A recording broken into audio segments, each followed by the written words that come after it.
Hi, Schlockmeister fans. Kind of a cable classic from the mid-'80s. One night only. Let's check it out.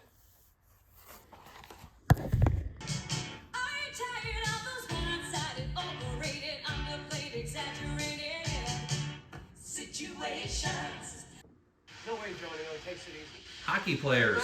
Save it for the game, kid. No, I'm telling you, Mike, just set me up. And the bell goes, the fans go wild. You got yourself an assist and a shot at MVP. What do you say to that? Hey, Johnny-O! Saw you on the Carson show. Happy... Lenore Zahn is Anne. You boys looking for food or a hot dog? There's nothing like a good pumpkin. Oh, you haven't tried our smoked meat? You haven't tried mine. I'd never get that hungry. We should discuss this right now. This is a pimp named Wenko. He's setting up STAG party for the hockey team. I got that special treatment just for you. And I want some kind of down payment. Look, Winko, just hold on. What kind? Anne gets an idea to steal the STAG party. Basically pimp herself out and her friends. And she tries to sell it to her friends. We hold their party for them. Hello in there? Are you like totally insane? Listen, it's feasible. Yeah. So she calls up her friends. They figure that we can be prostitutes for one night for $5,000.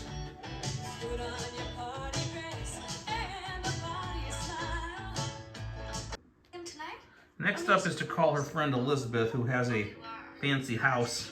Is there something I can do? Well, no. We just wanted to have a few friends over, and well, you know how tidy this place is. Well, why not pop by here? Believe me, Mac, this is top of the line. Got a pencil? Hold on. Okay, shoot. 12455 Shelwyn Drive. Shelwyn Drive. Yeah. Right on the river. So she's pulled it off. Everything okay for the special treatment? But out of the blue, Right now. Can you come back when we're not home? Anne's cousin Jamie shows up. He's a hockey player too, but not part of that team. He's come to spend time with his cousin. Is that him? What do you want her for? Well, I'm her cousin Jamie from Tell. It seems that these two cousins have some sort of I've got to go out. chemistry between them. Some kind of costume party? Now look, there's lots of room around here, so you can stay pretty well any room you want. You've got my picture. I've got yours too. Pretty well any room you want, and you can stay for about as long as you like. Weasel. Jamie's father, not happy that his son disappeared. Time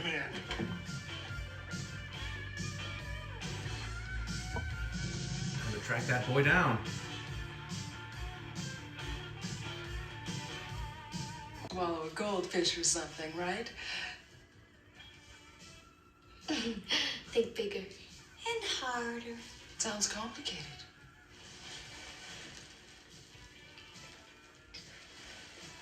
Oh my God. In my house? You hear me, darling. A few dearest friends have an awful complication, and I'm afraid I'm going to have to take a rain check on the concert tonight. Well, I'd explain now, but it's really such a bore. Elizabeth, if it's a party. Nonsense, darling. You just go on and enjoy yourself. Figuring she doesn't have enough ladies, she decides to go out on the streets of Montreal to pick up some I don't hookers. have time to explain, but listen. I need some girls for a party. $1,000 each, and if we get it ever happen. What are you talking about? So they're getting ready for the party. Tasteful. They got the hookers. This will be all right. Of course, they're all hookers tonight. Thank you. Well, Our head hooker gives a crash course in Penis 101.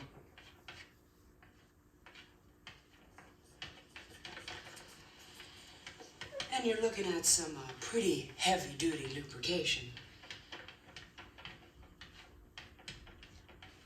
if Uncle Wes could see me now.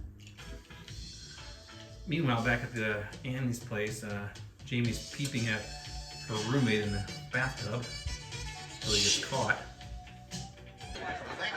Anyway, Won't you come in? the team arrives. Yeah. Of course. Now the coach, or whoever that leader is, needs something called the special treatment. First thing on the agenda is a stripper. She actually gets fully nude, but I can't show you any of that.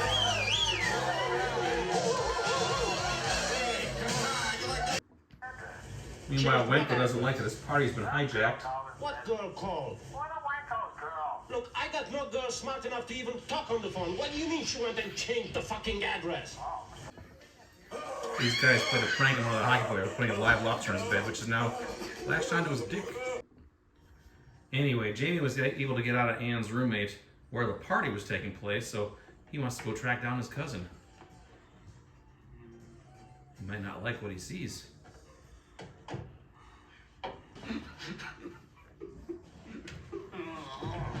Oh my God. Anne, I mean, I don't... What's happening here? I thought I told you to stay at the house. Yeah, okay, I didn't. But that doesn't mean you can go and do this. Do what? Look, how about we make a deal? Just you and me? Yeah. One New Year's kiss, and then you go.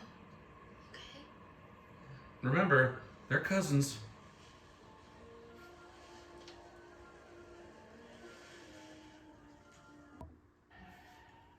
Where's the party? What party?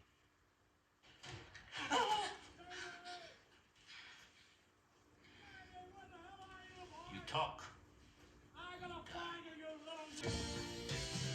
The party continues into the night. Meanwhile, our kissing cousins still flirt.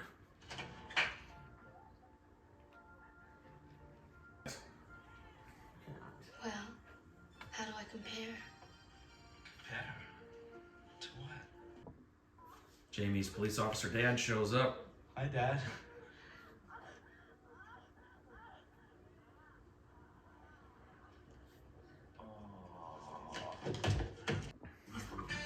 Wenko shows up too.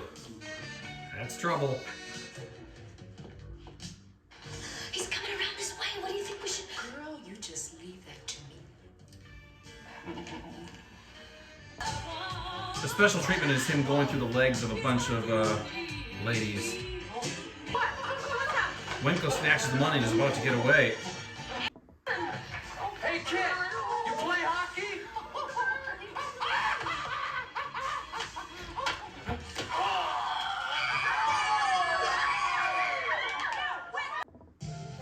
Now all that's left to see is if our kissing cousins go all the way.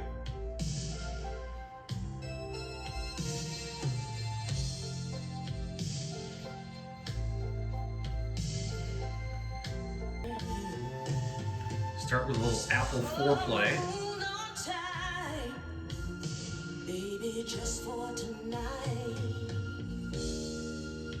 I think I'm in for a bit of excitement.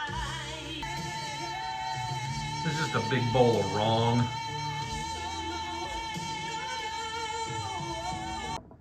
You know when you dream about me, Yeah, what do I do? you're kind of soft. Like a cloud. And you touch me all over. All right. Let's talk about One Night Only. This was one of those mini late night Cinemax, HBO, Showtime movie channel titty movies that would show in the mid 80s. There was a lot of these, you know, My Tutor, Joysticks, you know, even Porky's, stuff like that. This was a Canadian made film, a little unusual. It stars Lenore Zahn and Helen Udy. Helen Udy, I think, was in the movie Pick Up Summer, which I reviewed long time ago, but also Canadian made. So anyway, what we have here, Lenore Zahn, I forget her character name here, Anne. She's a waitress, and she overhears a guy trying to set up a stag party for his hockey team. They're coming back a little time off, and he sets up basically a wild party for them with this pimp. So Lenore Zahn overhears this, Anne overhears this, and she decides, you know what? I need some extra bucks. I'm going to get my girls together. We're going to hijack this party, have it at my place, and we're going to make this $5,000. So she somehow finagles that to happen, and the hockey team comes over to the place where she designed. It's basically she has a rich friend who she used to go to school with or something like that. They end up taking over her house, and that's where the party takes place. The hockey team comes over. There's a lot of hijinks. There's some stripping, some boning going on. She's basically hired herself and her friends out as prostitutes. That's what it boils down to. Now, there's a subplot here where her cousin, whose name, do I have his name here? It says 16-year-old cousin Jamie. He looks like he's about 24 though. But her cousin Jamie comes over and hasn't seen, I guess they were really close at one point.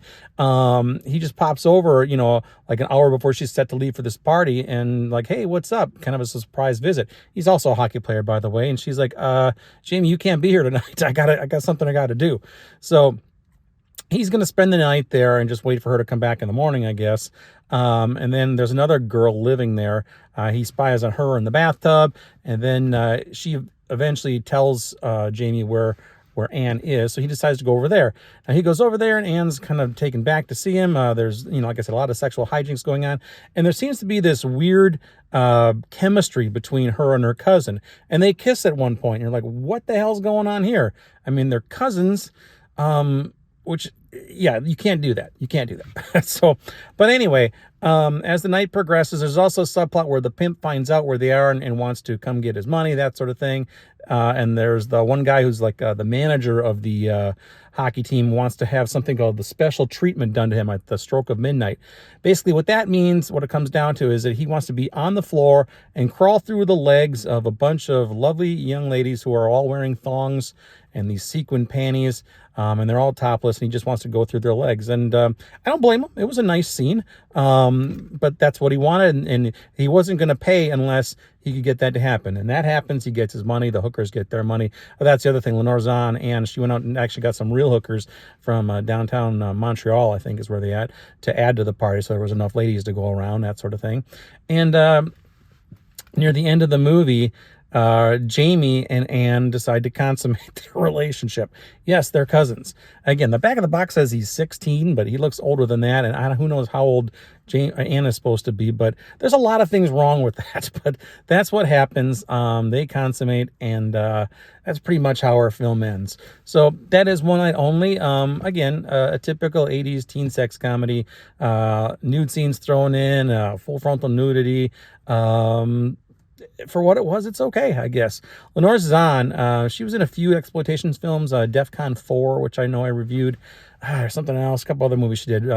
As I recall, she's Canadian as well, and she was like running for city council or some sort of council at one of the provinces in Canada, and some kid, some like 16-year-old kid, found nude pictures of her online because he knew she was an actress and started posting them on his Twitter feed and copying her on him and everything, trying to embarrass her, and she was not happy about it. But I think they said there's nothing we can do about it, so it's out there. So anyway, that is One Night Only. So anyway, not available on DVD in this country or anywhere else that I'm aware of. It was only available on Key Video, I think it was, the VHS tape, which I have, and I had to burn that onto this, made some homemade box art there, but that's it.